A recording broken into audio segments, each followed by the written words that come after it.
Hello दोस्तों, स्वागत है आप सभी का संविद आईएएस यूट्यूब चैनल पर। दोस्तों, जैसा कि मैंने आपको प्रॉमिस किया था कि कल से मैंने जो क्लास स्टार्ट किया है, आपको लगातार जो है fact series by Sonu sir नाम से एक एपिसोड आपको मिलता रहेगा और उसी वादे के अनुसार हम लोग दूसरे सीरीज की ओर आगे बढ़ रहे हैं। देखने की कोशिश करेंगे कि कौन कौन से हिस्ट्री के महत्वपूर्ण तथ्य हैं जो हमारे लिए जानना जरूरी हो जाते हैं। और ये तथ्य आपको मैंने बताया था कि मैंने जो नोट्स अभी 7-8 वर्षों की तैयारी के दौरान बनाए हैं, प्रीवियस जो आपके क्वेश्चन पेपर हैं उनको एनालाइज करने के बाद जो मैंने नोट्स बनाए हैं, मैंने आपको नोट्स भी कल दिखा रखा था। उसी के आधार पर यहाँ पर तथ्य लिखे हुए हैं। कहीं आप देखेंगे कि इन तथ्यों में कहीं कोई वैसी जो है एक प्रकार से त्रुटियों वाली संभावना काफी कम है, मतलब 0.0001% आप कह सकते हैं, क्योंकि मैंने काफी ध्यान से ये नोट्स बनाए थे और जो अभी तथ्य आपके सामने लिखे हुए हैं ये तथ्य हमारे नोट्स के ही हैं। ठीक है, तो इसमें कोई कॉपीराइट वाला मामला नहीं है कि आप हमारे नोट्स को पढ़ेंगे तो इसमें कॉपीराइट वाला मामला है। आप बढ़िया से नोट्स आप भी बनाइएगा जैसे मैंने आपको बना रखा है। ठीक है, अब यहाँ पर देखिए, यहाँ पर मैंने आपको कल बताया था कुछ फैक्ट इतिहास के बताए थे, उसी क्रम में आगे बढ़ेंगे। आपको पता है कि अपने यहाँ जो है इतिहास में अगर साहित्यिक स्रोत की बात की जाए तो 2 महाकाव्य दिखाई पड़ते हैं। पहला महाकाव्य हमारा महाभारत है, ठीक है, और दूसरा महाकाव्य या आदि काव्य भी इसको कहते हैं, रामायण है। तो महाभारत की रचना किसने की है? वेद व्यास जी ने महाभारत की रचना की है। और महाभारत से पता क्या चलता है? प्राचीन भारत, साथ ही साथ प्राचीन भारत की राजनीतिक, धार्मिक और सामाजिक दशा के बारे में हमें जानकारी मिलता है। तो आपसे कभी कोई पूछे कि हमारे यहाँ महाकाव्य कितने हैं, तो आप क्या बताएंगे? आप बताएंगे कि महाभारत और रामायण 2 महाकाव्य हैं। रामायण की रचना आपको पता है कि महर्षि वाल्मीकि जी ने की है। इसमें आप देखेंगे कि भगवान राम को एक प्रकार से धीरोदात्त नायक के रूप में प्रस्तुत किया गया है। भगवान राम जो है वो अवध क्षेत्र में हिंदू राजा दिखाई पड़ते हैं और ऐसे कंडीशन में आप देखेंगे कि उनका जो शासन है वो पूरी तरीके से शासन पद्धति बाल कांड से लेकर के 7 कांड जो है, हालांकि रामचरितमानस जो है रामायण से ही जो है, रामचरितमानस की जो आप देखेंगे एक प्रकार से कथा वस्तु है वो ली गई है। ठीक है, तो यहां पर आप देखेंगे जो वाल्मीकि की रामायण है रामचरितमानस से थोड़ा सा अलग दिखाई पड़ती है। किस मामले में? आप देखेंगे यहाँ पर यवनों और शकों के मध्य भी संघर्ष दिखाया गया हिंदू शासकों का। तो रामायण जो रामचरितमानस हम लोग देखते हैं उसमें तो टोटली आप देखेंगे कि अयोध्या केंद्रित शासन व्यवस्था की बात की गई है, लेकिन यहाँ पर जो रामायण वाल्मीकि द्वारा लिखी गई है इसमें हिंदुओं तथा यवनों और शकों के मध्य संघर्ष की भी बात बताई गई है। पुराणों की संख्या की बात की जाए तो पुराणों की संख्या आपको पता है कि 18 है।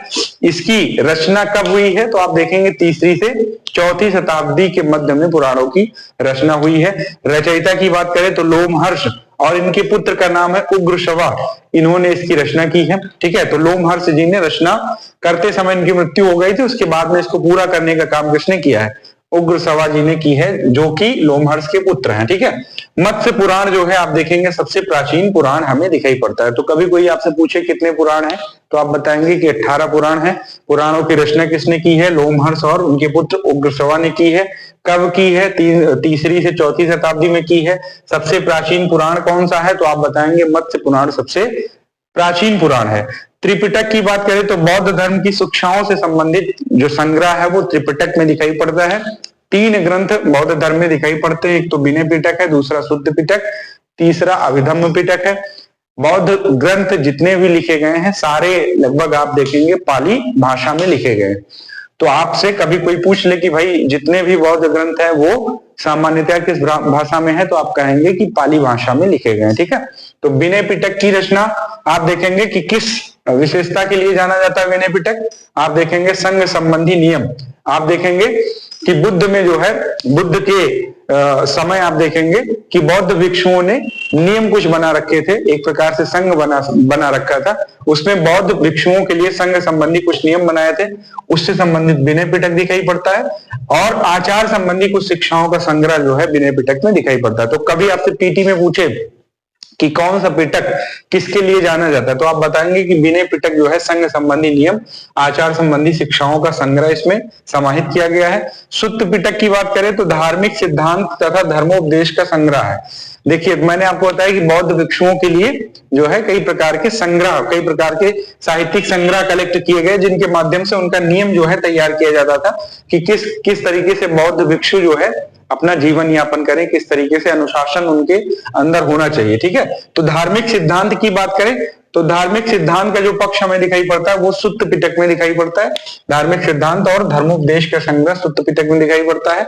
अभिधम्म पिटक की बात करें तो दार्शनिक सिद्धांतों का संग्रह दिखाई पड़ता है। तो 3 पिटक की बात करें जो कि पाली भाषा में लिखे हुए हैं। किस भाषा में है? पाली भाषा में लिखा हुआ है। ठीक है, दीपवंश तथा महावंश की बात करें तो 2 ग्रंथ आपके दिखाई पड़ते हैं जो कि मौर्यकालीन इतिहास के बारे में ये बताते हैं। तो दीपवंश और महावंश में आप देखेंगे मौर्यकालीन इतिहास के बारे में चर्चा की गई है। वहीं अगर मिलिंद पन्नों की बात करें तो नागसेन जो है बौद्ध भिक्षु हुए हैं। आप देखेंगे कि मिलिंद पन्नों, जो मिलिंद आप देखेंगे मिलिंद और नागसेन के मध्य में चर्चा हुई है, इसी का वर्णन मिलिंद पन्नों में दिखाई पड़ता है। ठीक है, कथा वस्तु की बात करें तो कथा वस्तु जो है हीनयान संप्रदाय से संबंधित ग्रंथ हमें दिखाई पड़ता है। इसमें बुद्ध का जीवन चरित्र जो है उद्घाटित किया गया है। वहीं कुछ और जो हमें ग्रंथ दिखाई पड़ते हैं, पहला ललित विस्तार हमें दिखाई पड़ता है। ललित विस्तार की बात करें तो ये महायान संप्रदाय से संबंधित है। वहीं साथ ही साथ दिव्यावदान भी महायान संप्रदाय से संबंधित है। और ये सारे ग्रंथ आप जो बौद्ध ग्रंथ के रूप में देख रहे हैं ये सारे पाली भाषा में लिखे हुए हैं। ठीक है, तो ललित विस्तार जिनमें आप देखेंगे बुद्ध को एक प्रकार से देवता मान करके उनका चमत्कार दिखाया गया, चमत्कारिक वर्णन उनके बारे में किया गया। ठीक है, वहीं दिव्यावदान की बात करें तो अशोक के उत्तराधिकारी के बारे में दिव्यावदान में चर्चा की गई। अच्छा, मैंने ये पॉइंट क्यों दे रखे हैं, इसका कारण ये है कि आपसे एग्जामिनेशन में डायरेक्ट ये पूछेगा कि ललित विस्तार किससे संबंधित है। तो अभी तो जो है पीटी में प्रचलन हो गया कि कोई ग्रंथ दिया और उसके सामने विशेषता उसकी डाल दी, तो आपसे पूछ लेगा कि ललित विस्तार क्या अशोक के उत्तराधिकारी से संबंधित है, तो ये कथन जो है गलत हो जाएगा। ललित विस्तार बुद्ध को देवता मान करके उनके चमत्कारिक वर्णन से संबंधित है। ठीक है, तो दोनों महायान के ग्रंथ हैं। अब यहाँ पर आप देखें नैतिक प्रकरण या नेत्य प्रकरण कहीं कहीं बोलते हैं। ठीक है, हालांकि नैतिक प्रकरण ही इसका उच्चारण होगा। नैतिक प्रकरण और अवदान शतक ये दोनों बौद्ध ग्रंथ से संबंधित है। तो ये आपका स्लाइड जो है पूरा फैक्ट का रहा। दूसरे स्लाइड में हम लोग देखेंगे, तीसरी स्लाइड में हमने आपसे कहा कि दूसरी स्लाइड में हम लोग देखने की कोशिश करेंगे। क्या दूसरी स्लाइड में हम लोग देखने की कोशिश करेंगे कुछ महत्वपूर्ण फैक्ट को। तो यहाँ पर आप सभी लोग देखिए, जैन साहित्य को सामान्यतः आगम कहा जाता है। जैन साहित्य कोई भी हो, जैसे यहाँ पर कुछ जैन ग्रंथ दिए गए हैं, जैसे परशिष्ट पर्वन है, ठीक है, भद्रबाहु चरित्र है, आचरांग सूत्र है, भगवती सूत्र है, कलिका पुराण है, त्रिषष्ठ लक्षण है, त्रिषष्ठ लक्षण महापुराण, ये सब जितने भी ग्रंथ हैं तो जैन ग्रंथ से संबंधित हैं, जैन साहित्य से संबंधित है, इनको आगम कहा जाएगा। और जैन जो साहित्य है वो आप देखेंगे किस भाषा में दिखाई पड़ते हैं, प्राकृत भाषा में दिखाई पड़ते हैं। जैसे अभी हमने बताया आपको कि पाली भाषा में आपके बौद्ध साहित्य दिखाई पड़ते हैं, उसी तरीके से जैन साहित्य जितने भी हैं वो सब आपके लगभग प्राकृत भाषा में ही दिखाई पड़ते हैं। अर्थशास्त्र की रचना किसने की है? कौटिल्य या चाणक्य द्वारा अर्थशास्त्र की रचना की गई। आप सभी लोगों को पता ही होगा, काफी चर्चित पुस्तक है ये। ठीक है, और अर्थशास्त्र नाम है केवल, इसमें आर्थिक क्रियाओं के बारे में या आर्थिक व्यवस्था के बारे में कोई चर्चा नहीं की गई है। ये एक प्रकार से राजनीतिक पुस्तक है, राजनीतिक व्यवस्था के बारे में चर्चा की गई है। और किसकी राजनीतिक व्यवस्था के बारे में चर्चा की गई है? मौर्य वंश के चंद्रगुप्त मौर्य के बारे में आप देखेंगे चर्चा की गई है। वहीं कुछ पुस्तक जो आपसे एग्जामिनेशन में पूछे जाते हैं, ये बेहद इंपॉर्टेंट पुस्तक है, इनको आपको रट लेना है। अब देखिए, जहां पर जो फैक्ट आपके लिए जानना जरूरी है उसके संदर्भ में हम यहाँ पर स्टार लगाएंगे। अगर 3 स्टार से ऊपर वाले स्टार हैं वाले पॉइंट है तो आप उसको विशेष तौर पर ध्यान में रखिएगा। ठीक है, तो यहाँ पर राज तरंगड़ी जो है वो किसने लिखा है? कल्हड़ ने लिखा है। कश्मीर का इतिहास इससे पता चलता है। तो राज तरंगणी किसने लिखा है? कल्हड़ ने। तो इसको आप जो है 3 पॉइंट दे दीजिएगा। ठीक है, अष्टाध्यायी किसने लिखा है? पाणिनि ने लिखा है। अब पाणिनि ने अष्टाध्यायी व्याकरण की ग्रंथ है, ये किसका ग्रंथ है? व्याकरण का ग्रंथ है, पाणिनि ने लिखा है इसको। ठीक है, वहीं अगर बात करें मालविकाग्निमित्रम का, काफी चर्चित पुस्तक है, इसको किसने लिखा है? मालविकाग्निमित्रम जो है, मालविका और जो है उनके मालविका और जो है अन्य किसी इसमें शासक का नाम है, उसकी प्रेम कथा की इसमें चर्चा की गई है। ठीक है, एग्जैक्ट मुझे नाम नहीं याद आ रहा है। तो मालविका मित्रम जो है ये किसकी पुस्तक है? कालिदास की पुस्तक है। ठीक है, संस्कृत के विद्वान कालिदास की पुस्तक है। वहीं अगर अन्य पुस्तक की बात करें तो विक्रमांक देव चरित जो है वो बिल्हण के द्वारा लिखा गया है। तो ये दोनों पुस्तक आप ध्यान में रखिएगा, ये पूछा जाता है कई बार। विक्रमांक देवचरित और कौन सा, राज तरंगिणी, जो कि कश्मीर के इतिहास से संबंधित है। ठीक है, पृथ्वीराज रासो और पृथ्वीराज विजय, एक बार ये कंफ्यूजन आपको हो सकता है कि पृथ्वीराज रासो किसने लिखा और पृथ्वीराज विजय किसने लिखा, तो दोनों पुस्तकों को आपको ध्यान में रखना है। रासो अगर आए तो चंद्रवरदाई ने लिखा है, और वहीं पृथ्वीराज विजय आए तो जयानक नामक कवि ने लिखा है। ठीक है, वर्तिका की बात करें तो वर्तिका नामक पुस्तक किसने लिखा है, कात्यायन ने लिखा है। वही महाभाष्य की बात करें तो पतंजलि, जिसके आप देखेंगे कि योग के एक प्रकार से संस्थापक भी माने जाते हैं, पतंजलि ने योग की स्थापना भी की है, तो इन्होंने महाभाष्य लिखा है। ठीक है, मुद्रा राक्षस, ये आपका 3 पॉइंट वाला 3 स्टार वाला आपका तथ्य है, इसको भी ध्यान में रखिएगा। मुद्रा राक्षस किसने लिखा है, विशाख दत्त ने लिखा है। किसने लिखा है, विशाख दत्त ने।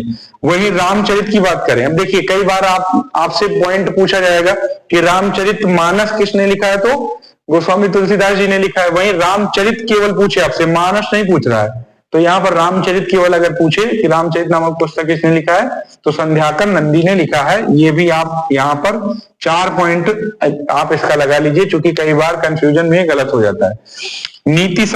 नीतिसार के जो है लेखक कौन है, कामंदक है। ये भी काफी इंपॉर्टेंट पुस्तक है, आपसे कहीं ना कहीं पूछा जरूर जाता है। ठीक है, बृहद कथा मंजरी की बात करें तो क्षेमेंद्र ने इसको लिखा है। ये भी आप देखेंगे कई बार पीसीएस वगैरह में पूछा गया, तो दोनों पुस्तकें आपकी बहुत इंपॉर्टेंट है। बुद्ध चरित की बात करें तो अश्वघोष ने लिखा है। वहीं हर्ष चरित की बात करें तो बाण भट्ट जी ने लिखा है। गौड़ वहु की बात करें तो वाकपति मुंज ने लिखा है। तो गौड़ वहु नामक जो पुस्तक है उसकी रचना किसने की है, वाकपति ने की है। कुमार पाल चरित की बात करें तो हेमचंद ने लिखा है। ठीक है, तो आप देखेंगे ये पुस्तक भी आप देखेंगे प्राकृत भाषा में दिखाई पड़ती है, और हेमचंद जो है जैन आचार्य हैं, ये इन्होंने कुमार पाल चरित लिखा है। ठीक है, कथा सरित सागर की बात करें तो आप देखेंगे सोमदेव ने कथा सरित सागर की रचना की है। तो तीसरे स्लाइड में हम लोग अभी कुछ तथ्य जानेंगे। तो तीसरी स्लाइड में आप सभी लोग देखेंगे कि हमारे सामने जो महत्वपूर्ण तथ्य हैं वो क्या है। यूनान एवं रोम के लेखक के बारे में कभी कभी आपसे क्वेश्चन पूछा जाता है, तो आपको ध्यान में क्या रखना है कि टेसियस और हेरोडोटस 2 लेखक हमें दिखाई पड़ते हैं। आप देखेंगे टेसियस को कहा जाता है कि भाई ईरान का ये राजवैद्य था। ठीक है, कभी कभी आपसे पूछ लिया जाता है कि ईरान का राजवैद्य जो हमारे यहाँ आया हुआ था उसका नाम क्या था, तो टेसियस नाम था। हेरोडोटस सभी लोगों को पता है कि फादर ऑफ हिस्ट्री के नाम से इनको जाना जाता है, इतिहास के पिता के नाम से जाना जाता है, और इन्होंने एक पुस्तक लिखी है जिसका नाम है हिस्टोरिका। ठीक है, तो कभी आपसे पूछे कि भाई हिस्टोरिका किसने लिखी है, तो आप क्या बताएंगे, आप बताएंगे कि हेरोडोटस ने हिस्टोरिका लिखी है। ठीक है, अब देखिए यूपीपीसीएस का फेवरेट क्वेश्चन है, यूपीपीसीएस के साथ साथ अन्य एग्जामिनेशन में भी पूछा जाता है कि सिकंदर के साथ कौन कौन से लेखक आए हुए थे। आपको पता है कि सिकंदर ने 326 ईस्वी के आसपास, 326 बीसी के आसपास आप देखेंगे कि आक्रमण किया था, और ऐसे कंडीशन में आप देखेंगे कि सिकंदर के साथ 3 लोग आते हुए दिखाई पड़ते हैं। ठीक है, तो आप 326 बीसी के आसपास देखें सिकंदर का आक्रमण दिखाई पड़ता है, और इसी के समय आप देखेंगे 3 लेखक दिखाई पड़ते हैं, निर्याकस, आनेसिक्रिटस और अरिस्टोबुलस। तीनों लेखक को याद कर लेना, ये 4 स्टार वाला आपका पॉइंट है। ये तीनों लेखक आपको ध्यान में रखने चाहिए कि सिकंदर के साथ कौन आए थे और सिकंदर के बाद कौन आए थे। तो सिकंदर के साथ कौन आए थे, निर्याकस, आनेसिक्रिटस और अरिस्टोबुलस। हमने कैसे याद किया था, हमने याद किया था नी आने अरी। ठीक है, नी आने अरी सिकंदर के साथ, तो सिकंदर नी आने अरी हमने ऐसे करके याद किया था। ठीक है, सिकंदर के बाद की बात करें तो सिकंदर के पश्चात कौन आए थे। आप देखिए क्वेश्चन कैसे आपसे पूछेगा, आपसे पूछ लेगा सिकंदर के साथ आने वाले लेखकों में कौन नहीं है, तो इसमें से डाल दिया डाइमेकस, और 3 लेखक तो जो इनके साथ आए हुए थे उनको डाल दिया। तो आपको इसमें से एक सही बताना कि कौन से नहीं आए थे, तो डाइमेकस नहीं आए थे। ठीक है, तो सिकंदर के पश्चात कौन कौन से आए, मेगास्थनीज आपको पता है कि चंद्रगुप्त मौर्य के दरबार में आए हुए थे। डाइमेकस और डायोनिसियस जो है वो आपके बिंदुसार के दरबार में आए थे। तो सिकंदर के पश्चात कौन कौन से लेखक आए, आप देखेंगे मेगास्थनीज जो राजदूत दिखाई पड़ते हैं किसके समय आए थे, चंद्रगुप्त मौर्य के समय। डाइमेकस जो है और डायोनिसियस ये आप देखेंगे कि बिंदुसार के समय आए हुए थे। इंडिका नामक जो किताब है इसकी रचना किसने की है, मेगास्थनीज ने ही की है। आप देखेंगे सेल्यूकस निकेटर के राजदूत के रूप में मेगास्थनीज को जाना जाता है, चंद्रगुप्त मौर्य के दरबार में आए हुए थे। ठीक है, तो मौर्य काल के बारे में अगर जानकारी आपको लेना है तो इंडिका नामक पुस्तक को पढ़ करके मौर्यकाल के बारे में, मौर्य युगीन संस्कृति और समाज के बारे में जानकारी फाइंड होती है। ठीक है, वही बिंदुसार के दरबार में मैंने आपको बता दिया कि 2 लेखक आए हुए थे, डाईमेकस आए थे और डायोनिसियस आए थे। देखिए डाईमेकस की बात करें तो ये सीरियन नरेश अंतियोकस का राजदूत था, ये डाईमेकस जो आया था। और डायोनिसियस की बात करें तो मिस्र नरेश टॉलमी फिलाडेल्फस का राजदूत था। ये भी आपको एज इट इज याद कर लेना है कि डाईमेकस किसका राजदूत था, सीरियन नरेश, अंतियोकस का राजदूत था। वहीं डायोनिसियस किसका राजदूत था, मिस्र के नरेश टॉलमी फिलाडेल्फस का राजदूत था। ठीक है, और एक और पुस्तक जो लास्ट में आपको ध्यान में रखना है, नेचुरल हिस्ट्री। इस पुस्तक के लेखक की बात करें तो प्लिनी इस पुस्तक के लेखक हमें दिखाई पड़ते हैं।